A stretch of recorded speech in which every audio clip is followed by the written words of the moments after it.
Je voulais juste qu'il me soulage le dos, juste un massage, rien de plus. Mais dès qu'il a posé ses mains sur moi, quelque chose a basculé. Ce n'était pas de la tendresse ordinaire, c'était un silence qui brûlait, une présence qui bouleversait tout.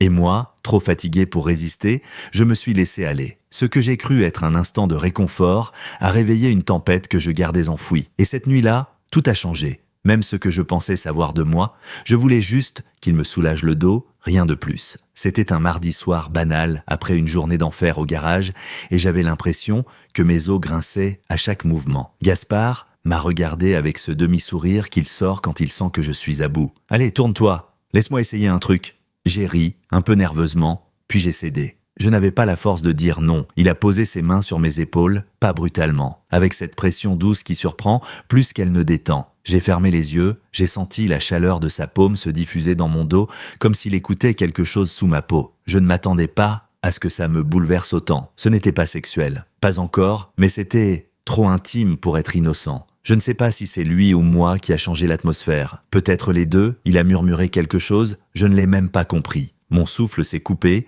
quand ses doigts ont effleuré la base de ma nuque, et là, tout s'est figé, pas dans le corps, mais dans la tête. C'était comme si je devais choisir, reculer ou plonger. Le lendemain, on a fait semblant, comme si rien n'avait eu lieu, mais il y avait une tension dans l'air. Ce genre de silence qui colle à la gorge, j'ai observé Gaspard plus attentivement. La façon dont il passait sa main dans ses cheveux en sortant de la douche, ses gestes simples, son regard fuyant parfois, je cherchais un indice, un signe. Rien, ou alors trop de choses à la fois, c'est peut-être ça qui m'a fait peur. Le doute, la possibilité que j'avais tout imaginé, que pour lui ce n'était qu'un massage, mais moi, j'y avais laissé un bout de moi. Depuis ce soir-là, je ne dormais plus de la même façon. J'écoutais ses pas dans le couloir, j'attendais quelque chose qui ne venait pas. Et puis, une nuit, il a oublié son téléphone dans le salon. L'écran s'est allumé, un message. « Tu me manques, ton odeur surtout. » J'ai lu, sans vouloir lire, mon ventre s'est noué, Caleb, un prénom, un cœur jaune, et mon monde s'est rétréci. J'ai reposé le téléphone comme s'il brûlait. Quand il est revenu de la salle de bain, je n'ai rien dit. Il m'a souri, et moi, j'ai répondu par un hochement de tête, mécanique. Je n'avais pas le droit de poser des questions, pas après un simple massage, pas sans avoir défini ce que c'était. Mais le mal était fait. Le silence entre nous est devenu plus lourd. J'ai commencé à éviter ses regards, à rentrer plus tard, à manger seul. Gaspard n'a rien dit, mais je sentais qu'il savait.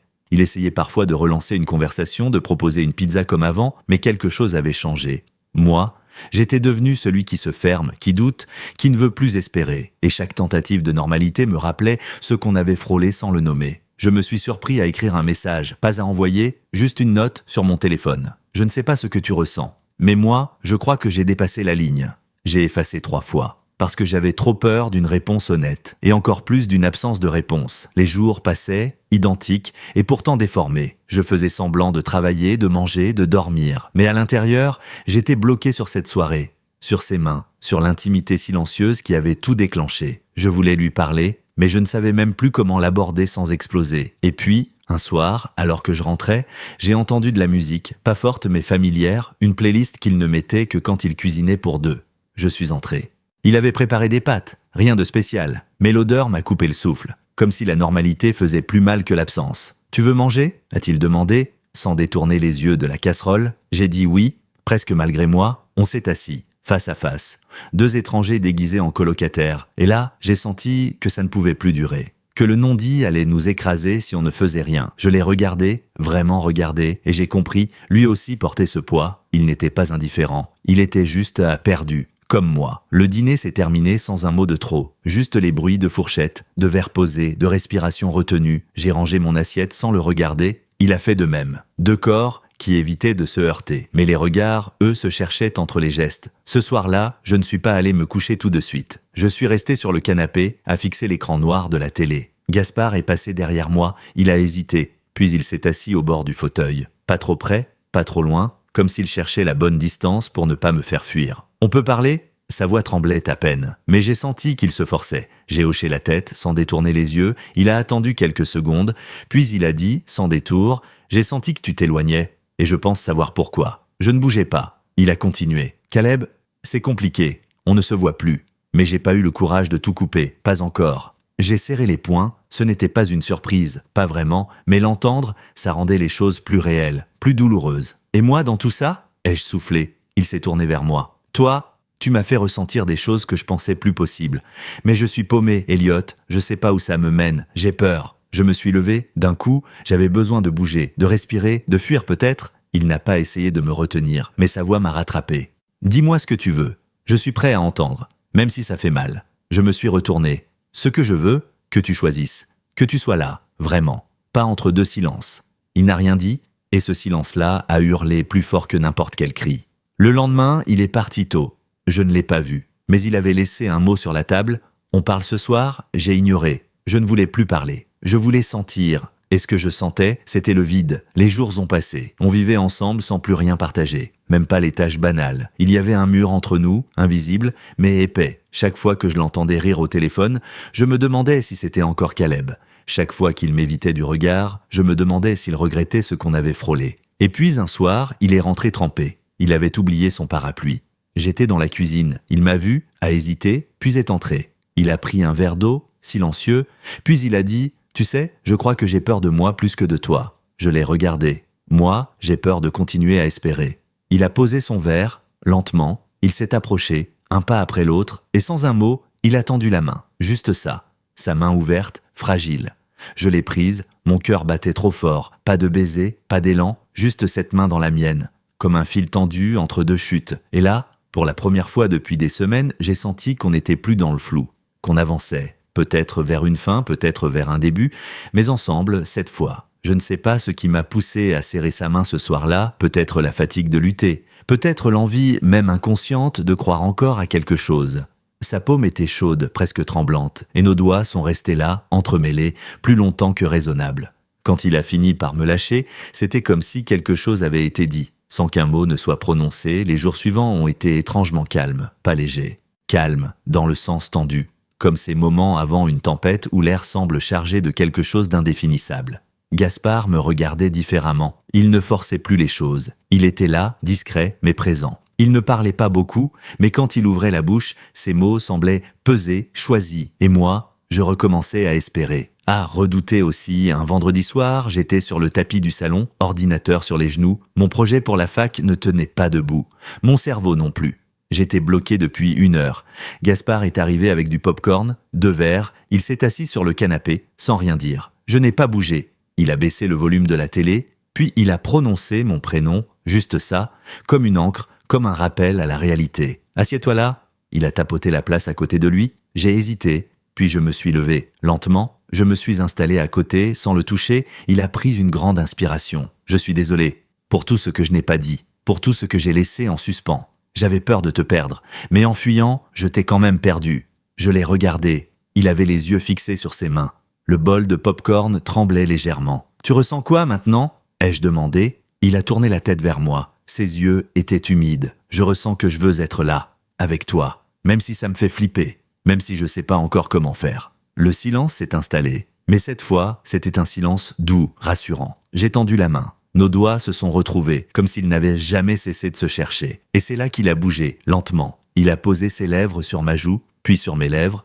C'était un baiser timide, fragile, mais chargé de tout ce qu'on avait eu jusqu'ici. Il n'y avait pas de précipitation, pas d'urgence. Seulement ce besoin de se dire « enfin », de se toucher sans peur, de se permettre ce qu'on s'était refusé. On est resté là, à s'embrasser, à se frôler, à se respirer. Chaque geste était une confession, une réparation. Gaspard m'a regardé, a caressé ma tempe du bout des doigts. « On va doucement, d'accord ?» J'ai hoché la tête. C'était tout ce que je voulais. Il m'a guidé jusqu'à ma chambre, pas comme on guide vers un lit, comme on guide vers un endroit sûr. On s'est allongé, habillé, côte à côte.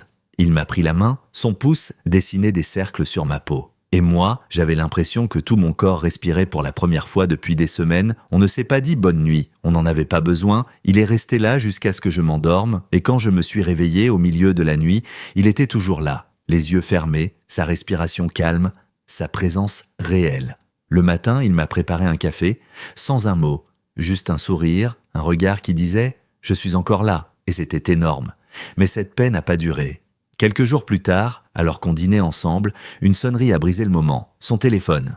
Il a regardé l'écran, son visage s'est figé, puis il a reposé l'appareil, écran vers le bas. Je n'ai rien dit, mais je savais. C'était Caleb, encore lui. La soirée s'est terminée plus vite que prévu. Il est allé se coucher. Moi, je suis resté seul. Encore une fois, avec mes doutes, le lendemain, il évitait mon regard, il parlait peu, il riait pour combler les silences, mais moi, je savais que le silence revenait, et qu'il était plus lourd qu'avant. C'est à ce moment-là que j'ai compris. L'histoire qu'on écrivait à deux risquait encore de se briser, pas par manque d'amour, mais par manque de clarté. Et ce qui me faisait le plus peur, ce n'était pas de le perdre.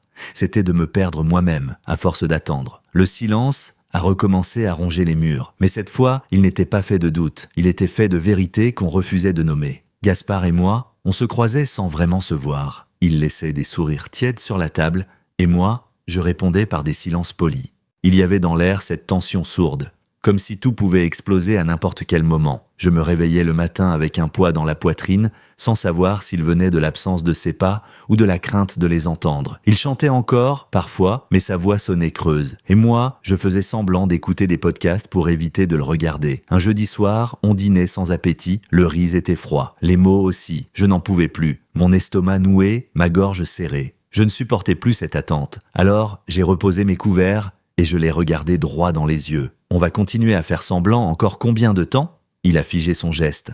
Sa main est restée suspendue au-dessus de l'assiette. Il a inspiré, lentement, puis il a dit « Tu veux qu'on parle ? Alors parle, je t'écoute. » J'ai serré les dents. Je voulais hurler. Mais ce qui est sorti, c'était calme. Trop calme. Est-ce qu'il est encore là, Caleb ? Ou c'est juste un fantôme que tu n'arrives pas à effacer ? Il a fermé les yeux, son visage s'est tendu. Non, il n'est plus là. Mais il reste des morceaux, des choses pas réglées, et la peur aussi. Peur de me tromper à nouveau, peur de te blesser ou de me blesser. Je me suis levé, j'ai tourné le dos. Alors peut-être que le problème, ce n'est pas lui, c'est ton indécision. Cette phrase a claqué dans la pièce, il n'a rien répondu tout de suite. Puis, dans un souffle, je t'aime bien, Elliot, peut-être même plus que ça. Mais je ne sais pas si ça suffit.